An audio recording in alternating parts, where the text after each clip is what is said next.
பட்டாசு சவுண்ட் கேட்டு எந்திரிச்சிட்டான்பா. தூங்க போறா, ஆனா திருப்பியும் அவங்க வந்துட்டு பட்டாசு வெடிக்கும். அதுக்குள்ள நம்ம ஓடிடலாம் வாங்க. நான் பயம்படுத்துச்சே, பயந்து போய் பேடிச்சு போய். அதாவது ஒரு 7 வருஷத்துக்கு முன்னாடி வந்தங்க. மலேசியா லேண்ட் ஆனோடனே நேரா பட்டு கேவ் தான். ஓ மேல பாரு அப்போ எப்படி இருக்கு. ஓ அடுத்து நடக்க எத்தனை ஸ்டெப்பு நோக்கா அப்பா. ஸ்டெப்பு எங்கன எண்டு நோக்கா, அதுவும் குட்டி குட்டி குட்டி குட்டி குட்டியா எண்டு.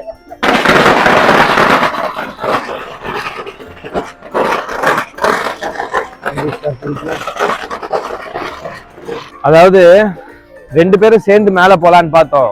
இந்த ஸ்டெப்ஸுக்கு மேல ட்ரீசா வந்து கிவ் அப் பண்ணிட்டா. ஸ்டெப்ஸை பார்த்துட்டு ஐயோ இவ்வளவு பெரிய ஸ்டெப்ஸ்ல நான் வரல.